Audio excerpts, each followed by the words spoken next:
Hello, everyone. Welcome to another episode of Tort Talk Thursday. Here with Joe Fantini of Rosen Injury Lawyers. Joe, it's great to be spending a little bit of time with you this week talking all things mass tort. Thanks for having me, Susan. Always love getting together with you. Yeah, well, before we dive in, I wanted to thank today's sponsor of Tort Talk Thursday, and today's sponsor is Jurist. Jurist enhances the contact centers of modern law firms with voice-based AI agents that sound just like humans. They support a wide range of use cases, both for intake, but also after retainer is signed. And they stand out because their sole focus is the legal industry. And that allows them to have many integrations with most of the law firm's CRMs. And their compliance first approach makes them the safe choice to support your firm's AI journey. So if you want to learn a little bit more about what Jurist does and some of the services that they offer, you can reach out to Jurist at getjurist.ai to learn more. Well, Joe, today we're going to kind of shake things up a little bit. I am interested to learn a little bit more about your top mass tort power rankings. So let's talk about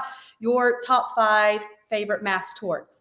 Why don't you start off with a couple of your top favorites? Yeah, so this is a good topic to get into, something I know you and I talk about a lot, but these are the hottest and the mass torts I'm most involved with, and I recommend others to get involved with right now. So number 1 on the list is going to be Roundup. I like this litigation because it's really mature. We've gotten past expert discovery and Daubert.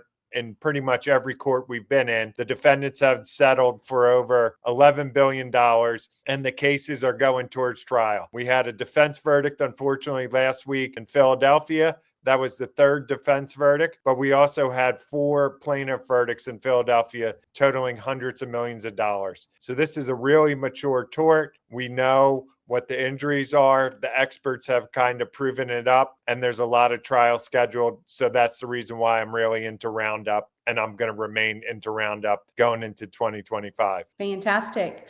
As you mentioned, we talk about this a lot. I know another one of your top favorites is AFFF. Why is that at the top of the list? Yeah, AFFF PFAS litigation. Another reason why I like this is it's pretty mature. So it's not a new tort. It's been around for years. And in this litigation, we know that the defendants want to resolve the cases because they've already settled the class action cases with the water contamination for the water providers for over $13 billion.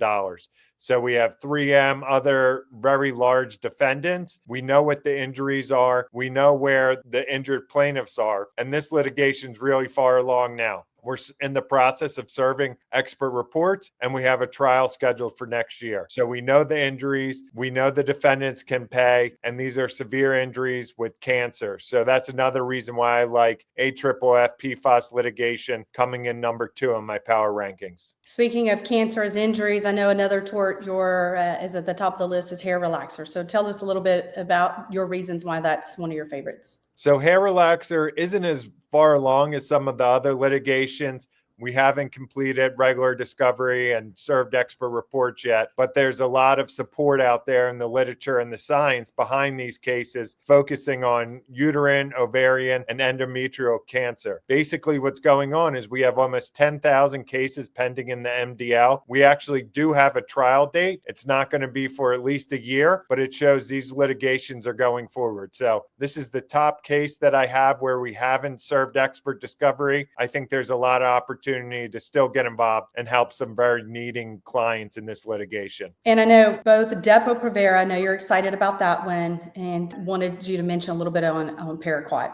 Yeah, so 2 different stages in the litigations with that. Paraquat, we had a bad ruling in the MDL earlier this year where our experts got excluded. But in Philadelphia here, we have almost 1,000 cases pending. We've served expert reports. We're getting ready for the first trial in April 2025. So it's a little bit more risky because we don't know what's going to ultimately happen with the expert decision there, but I'm bullish on that one. The other one you mentioned, the new kid on the block, Depo-Provera. Everybody's really excited about this litigation, this mass tort, severe injuries, plaintiffs need our help. There should be a lot of potential cases out there. It's just getting underway. So there's a little more risk than some of the more mature ones we talked about. But at the end of the day, we're expecting more than 10,000 cases. And again, the science appears really strong and be on our side. So those are the top 5 mass torts I'm interested in and getting involved with right now. Joe, there was one theme that I heard throughout these 5, and I'm just wondering if that's how it makes, the litigation makes it to your mass tort power rankings, and that was Philadelphia.